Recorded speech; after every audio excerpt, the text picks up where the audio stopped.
Good evening, you're watching Estuary TV News. Coming up, Toeing the Line, an award nomination for a wood in memory of John Harrison, Lincolnshire clockmaker and navigator.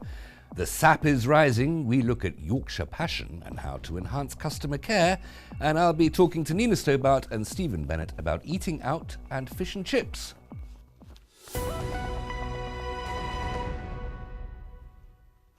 Welcome to Estuary TV News. I'm Hugh Richards. First of all, she's back. It's over to Erica Barker for the news headlines.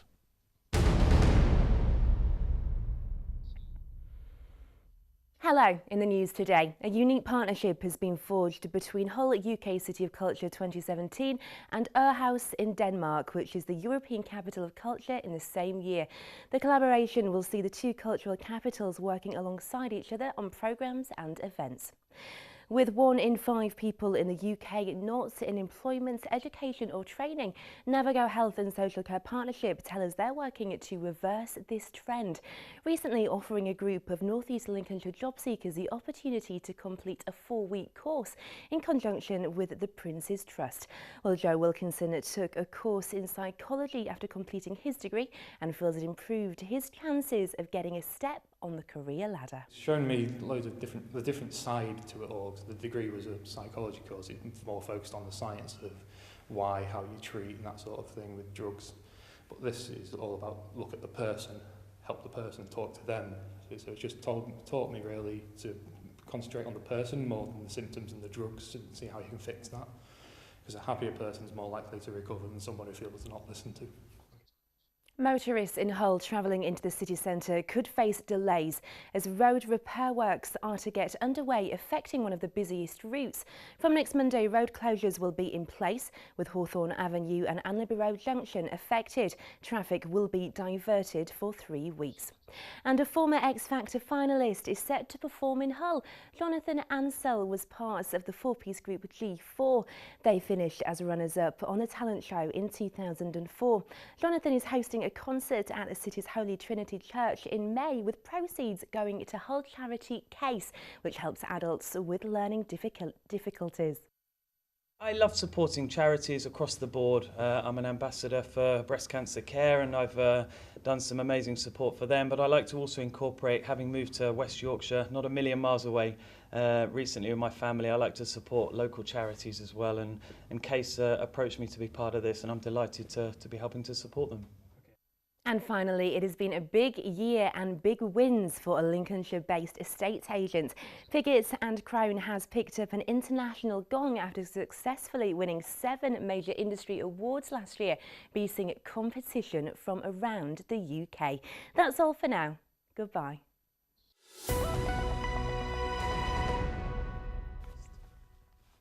Back in November, we visited the site of the Longitude Wood in Grimsby to have a look at community-led volunteer efforts to create a woodland as a memorial to navigator and clockmaker John Harrison. Now the scheme has been nominated for an award, and since it's spring, we sent Dave Nunn back to the site to see whether the budding project has blossomed. At the end of last year, we visited the Longitude Wood projects being planted on disused land in Grimsby. Now, several months later, it's been nominated for an award.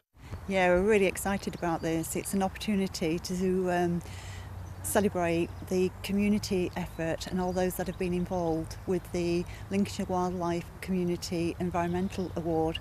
And the presentation is going to be on the 21st of May at the Bentley Hotel in Lincoln with Roger Parsons being an independent judge. The aim of the wood was for the community to band together and create something that would be a long-lasting testament to community spirit and a memorial to John Harrison. While I was there, many people came through admiring the site, and Christina says people are enjoying it. I can see, quite clearly, as you can see and everybody can see now, there's a wonderful growth to the new trees, and the whips are coming up superbly, and it's really evident that the people are enjoying it, which is hugely important. They're getting out and they're walking, the children are skipping along, and you can see the cyclists, you've got the joggers, and you've got an array of people from now bringing out the binoculars and the cameras and little notepads. The community spirit of the project has been continuing into the project's first spring, with everyone from local people to local charities and the council wanting to get involved. It is, and what we're finding is that locals are coming in and they're planting. Somebody's planted some periwinkle. I see there's a few trees over there being planted. We've had several phone calls, some messages on Facebook. It's a really, really busy time at the moment with spring, and the opportunity to get in some further planting around the benches. We've got some new benches which have been donated by the Grimsby in Bloom, which is wonderful, and they're working very closely with us. We've got the Duke of Edinburgh coming in to do some bushcrafts, and they're very excited of the prospect of getting this kick-started. So already, just a few months into it, the first spring, and we've got a full diary for the year. I can't think possibly how it can get much better. It's dull to eat alone when a meal can be the most sociable part of the day. Not Home Alone seeks to ensure that communal dining is not entirely wiped out by the television tray. After a very successful Christmas dinner, the organisers are putting on a fish and chip supper next month. I'm joined by two of them, Nina Stobart and Steve Bennett, who's the head chef at the Oakland Hall Hotel, and on this television station, sometimes one of the men with a fish. Thank you very much both for coming in. What is this project? Not Home Alone. Not Home Alone. Not Home Alone started last year in September. And the idea was to try and make Christmas probably one of the loneliest times of the year if you don't have any family or friends, and give people an opportunity to join in with each other and actually have a memory, a Christmas of memories and positive memories rather than a sad time locked in the four walls of your home. So we ventured and managed to secure a restaurant at Christmas. We had volunteers cooking Christmas turkey on the day, volunteer minibus drivers picking up people, and we had 60 people from around the area who otherwise would have been sat inside on their own joining us for Christmas lunch, which was fabulous. Sounds absolutely wonderful. Although there is something to be said for Christmas on your own with a bottle of scotch and The Great Escape, isn't it? Not as good with somebody else, The Great Escape and 2 bottles of scotch. Well, it's a wonderful thing to do, to just get people out. Steve, they tend to be the elderly, the old? Yeah, definitely the elderly. It was like when Nina started this, she wanted turkeys doing, so I said to her, we probably need to bone the turkeys out so we can get them into ovens, because you cooked it at home, did you? Yes, I did. Yeah, I thought I might struggle getting 8 turkeys in my one oven. Right. So Steve very generously stepped in, boned the turkeys, portioned the turkeys, made them, made us eat on time on Christmas Day, as non-professionals, which we all were. In the kitchen. You did a fabulous job, though. Cooking Christmas dinner for 60-odd people was a challenge. Well, that's Christmas dinner. This next one is going to be in May. Yeah. And what's prompted that? Well, we had such great response from the people that joined us at Christmas. They're all aged 65 or over, all from northern Lincolnshire, and all would have been on their own. And a lot of poignant memories from the day. We had beautiful table decorations donated from Vicky's Flowers in Immingham. And we thought it'd be nice to let them take them home, so they got some flowers in the house. And most of the people took them home and said, we're going to put them on our partners' graves. And things like that you don't think of. No. And when we were dropping them back at home and it's, please don't forget us. Well, all of a sudden Christmas seemed like it should come probably a bit more than once a year. So we thought, with the support we had before Christmas, let's see if we can get another event in the spring. And this is it, our spring May bank holiday fish and chip lunch. May bank holiday fish and chips. Just let me have the venue and the date, Steve. So it's at the Oakland Hall Hotel. The date is the 25th 5th of May. Right. At the Oaklands. What time's you doing arrival? I can't remember what it depends how Steve cooks, whether he's cooking on time or not. But the guests will be arriving for about 11:30, 12. And we'll have a lovely fish and chips, hopefully. Yeah, and then we're going to do sherry trifle for afterwards. Ask about the menu. So fish and chips followed by sherry trifle. Will mushy peas be available? Well, we're getting peas. We're getting peas donated by a Lincolnshire farmer, aren't we? Yeah, and we've had Lincolnshire potatoes and peas donated by a farmer. So it'll be fresh Lincolnshire peas, so they don't need to be mushed. Right. No, exactly. Okay, I see. If they want, we can blend them for them. It's good of farmers and good of other producers to be providing the wherewithal for this. Is it? I mean, it's all local produce. You tend to prefer that anyway, don't you? Yeah, I think the ethos of the restaurant is very local anyway, and I think the support you've had with this when you started has been phenomenal, really. Absolutely. Well, talk about the presents that you got. You was only, what did you get, 500 at Christmas, was it? Yeah, we were originally aiming to cater for 100 people, but we couldn't get a venue big enough for Christmas Day, so we thought we'll do a little box appeal and try and get gifts so they can take something home. So we aimed for 100 gifts and we got just over 500. So we were not able And to that's- just deliver them to our guests. They Yeah. went to guests in Those are Laos, donated just by members of the public. who members of the wanted public. to take part. Yeah, we had shops collecting for us, We the don't- tourist we information don't usually collecting do for May Day us. presents in this country. Well, we're thinking actually it'd be nice to going on how they enjoy taking the flowers home, see if we can maybe get a spring bulb or a little pot plant or something to take home. So we're not giving up. It might not be Christmas, but we'd still like to get gifts for them. And you've got some help with transport as well. Some of these people might not find it easy to get around. Oh, we picked everybody up last year. Well, yes, last year at Christmas, and we'll be doing the same this year. So we've been loaned the minibuses from Dial-A-Ride. We'll have volunteer minibuses as well as our volunteer carers helping. We'll get into the details of it in a moment. Don't go away.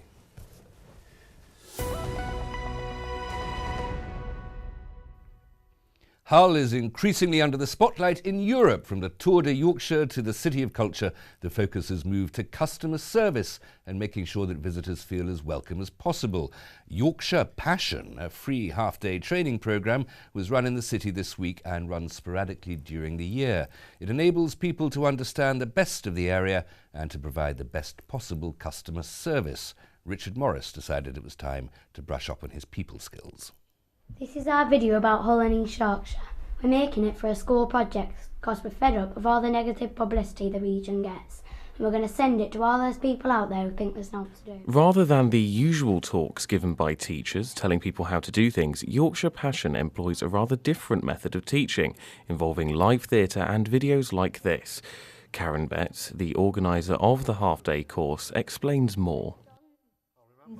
So it's just a completely different way of getting that very important message across to people. So hopefully people that come along to the course, they sit, listen, really enjoy it.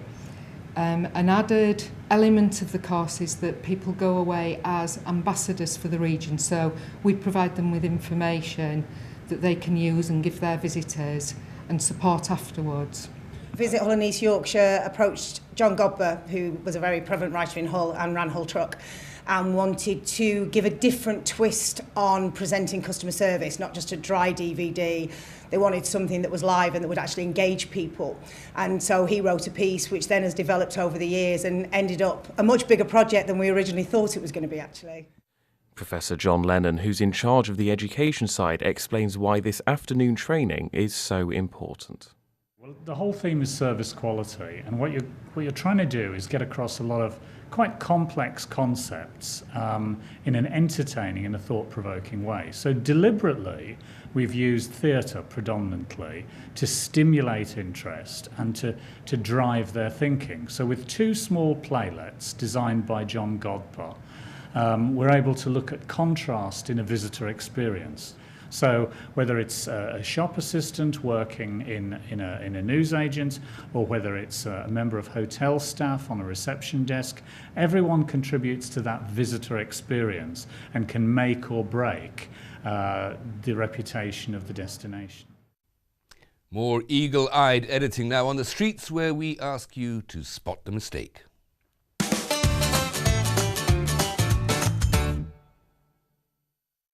We're here in Grimsby Town Centre and we're asking people what's wrong with this sentence. What programmes do you watch? What programmes do you watch? And tell me, what's the mistake in it? Programmes spelt wrong or something? I don't know. Programmes do you watch? Is it in watch? Nope. I don't know. It's in watch. No. No. What programme do you watch? Right, cool. Is it a punctuation error? Nope, No. not quite. Ah! What programmes do you watch? Go for it. What programmes do you watch? It's programmes, the word programmes. And what's wrong with it? I think it needs an M and an E in it. On spelling? Yeah, grammar. There's no M and E in programmes? Yeah, that looks better. Oh, well, I would put two M's and an E because that would be more UK English. Do it again. Oh, yes. I don't know then. Programmes? Yes, it's programmes. It's got to be, is it double MES? No? Nina Stobart and Steve Bennett are still here to talk about the Not Eating Alone project.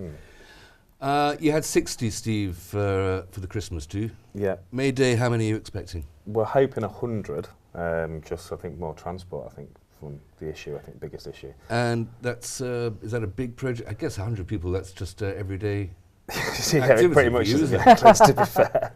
But I think although fish and chips at the same time is yeah, a challenge. So we'll be getting some extra fryer in to make sure we can. The portions can be slightly smaller for them anyway. So I'd like to think that we see these kitchens, professional kitchens on television. They always involve an incredibly bad-tempered, sweaty, bullying chef shouting a lot. I'd like to think that's you, Steve. I'd like to think it's not. No, it isn't. No, it's very much. It's just high pressure. That's the whole situation with chefs in kitchens. You don't always say please and thank you. Probably, I think that's me. Okay, right. And you've got how many people involved in organising it and volunteering for it and helping out? Organising it's just a small key team. Key team. It's myself, Steve, my mother, who will be at the end of the phone taking the bookings, and at the end of the email address again, who's a saviour, and then some of the volunteers are coming back from Christmas to help drive and help look after our guests. We need carers and nurses as well. And you've had quite a wide interest in this, not just in the local area. No, when we launched a Facebook page to try and get support when we're looking for the gifts and sponsorship of the Christmas meal. And we started getting phone calls from all corners of the country asking to book on, or where their local Basingstoke Not Home Alone at Christmas lunch was going to be held. People wanted to come from Basingstoke to Grimsby. Yeah, to or have find a out Christmas where lunch we were going to be Yeah. cooking in Basingstoke for them. But obviously this it's a local, it's a small thing that we've set up just for Northern Lincolnshire. So I think the thing we have to remember with this is that it's more of a social aspect as well. It's like the story you said to me about the two gents that came at Christmas. Yeah. And did they work at the docks? Yeah, they worked at the docks together, hadn't seen each other for 40 years from when they used to ride the bus in, and they met. They both lost their wives, and they met, struck up the friendship again, and have stayed in touch. Brilliant. And that's it. If we can get friendships out of this, it's brilliant. And the cheapest thing anybody could give to somebody is a bit of your own time. Yeah, of and course. that's all we're doing here. Well, you were saying, I mean, it is designed for people who live on their own. That tends to be old people whose husbands or wives have died. Yep. But couples are welcome as well. I mean, maybe they just get sick of each other's company. I speak with some experience. We did have a couple of couples at Christmas, and it's something that we probably didn't think of originally, that if you were in a couple that you would be lonely, but we were finding out that people were looking after their husband or wife. They still couldn't get out the house without help, so they're inside with the four walls, and just to get out and to be able to talk to other people and have a bit of a social life outside the house is really valuable. Well, it's like and some of these something people haven't been out for give. months, have they? Yeah. You know, some of these elderly couples are literally stuck in the house, the four walls. One of the ladies hadn't been out her own house for 4 months that came to us at Christmas, other than for hospital visits when she's picked up by the ambulance. And you just think that's sad. And it's people that live on the road near you that you're probably not even aware of. Well, yeah, of course, you know, that famous thing, check that the milk bottle is being collected, although I suppose that doesn't really happen anymore. But have you got any plans for future events like this? If you're saying Christmas doesn't happen frequently enough in the year, as it were, that you have to do a May Day one. We'll be having a bonfire night one or a Halloween one as well, perhaps. We'll do one monthly. It would be. We were suggested that we could maybe put a Valentine's dating night on. Oh, that's rather sweet, yeah. But yes, I mean, we'd love to do more, but it is volunteers that have all got their in-day jobs, so we'll get the work and we'll deliver this event, and if we've got time to do another later on, you mentioned a phone number and email addresses. If people want to get in touch and get involved, how do they get in touch? If anybody wants to come to the lunch and they are 65 or over in our area on their own, then they can call a Grimsby number, which is 01472 825 910, and they will be speaking to my mum, Wendy, so she will with pleasure book you on. Or we have an email address as well, which is nothomealone@btinternet.com. Thank you very much, both of you. I'm sure it'll be an absolutely wonderful event. Thanks very much. Thank you. Once again, now we ask a big question of some little kids. This week, the wisdom of pupils at Scartho Primary School.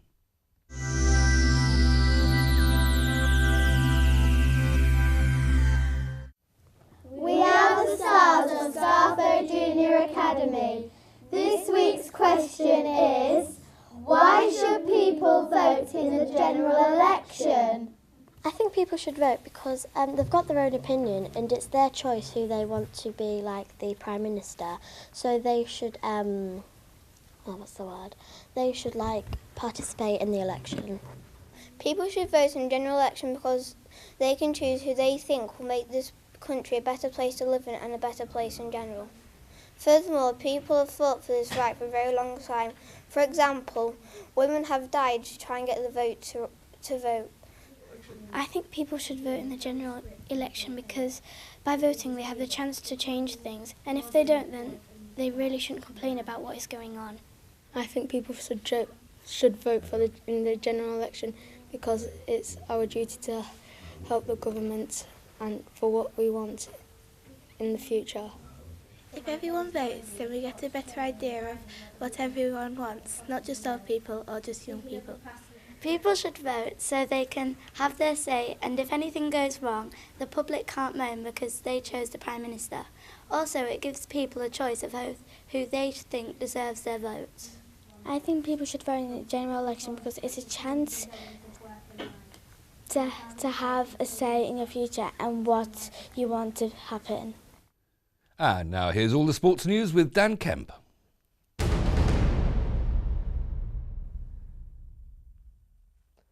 Scunthorpe United return to action tonight, looking to make their place in League One for next season secure. The Ironhurst Bradford City at Glanford Park, and manager Mark Robbins is expected to pick an unchanged squad from the one that drew 2-2 at Colchester. Meanwhile, North Ferriby United face a trip to playoff-bound Guiseley tonight. The Villagers are 11th in the Conference North and are looking to get a mid-table finish. Billy Heath has a fully fit squad to choose from, apart from goalkeeper Adam Nicklin. In Rugby Union, a win for Hull Ionians on Saturday will see them lift the National League 2 North Trophy and return to League One. Eyes overcame Huddersfield 45 points to 3 at the weekend, which included a try in each half by winger Sam Wilson, including a fantastic solo effort to kickstart the Ionians scoring. Elsewhere, Hull IUFC now must win on the final day of the season after keeping their chances alive, with a dramatic 48-30 win over Birmingham. Dalehurst Preston, and Scunthorpe won 41-24 at Burton. The most aggressive rider at this year's Tour de Yorkshire will be handed a special award. The digital jersey will be presented to the recipient following the end of each stage and will be decided on by a vote on the social networking site Twitter. To vote, just follow Le Tour Yorkshire on the social media site. The race starts in Bridlington next Friday and Estuary TV will be there. The Hull Stingrays have confirmed the re-signing of homegrown forward Sam Towner. The 20-year-old helped the Rays reach the Elite League finals weekend last month and will now stay with the side for next season. Don't hesitate to get in touch if you've got any sports stories you want to share with us. You can call 014 7231 5553, email us or search for us on Facebook or Twitter. And that's all for the sport.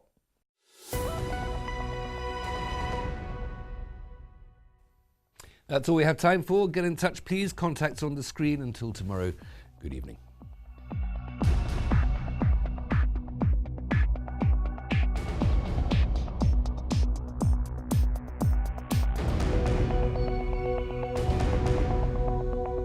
Estuary TV's weather, sponsored by Hornsby's, celebrating 100 years in buses.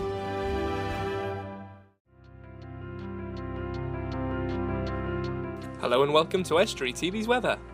Wednesday fine and dry with bright or sunny spells, though probably cloudier and cooler near the coasts, turning warm inland by the afternoon with winds remaining on the light side and a maximum temperature of 17 degrees.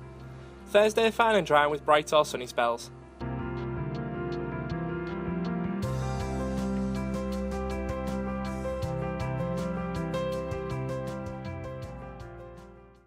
Estuary TV's weather, sponsored by Hornsby's, celebrating 100 years in buses.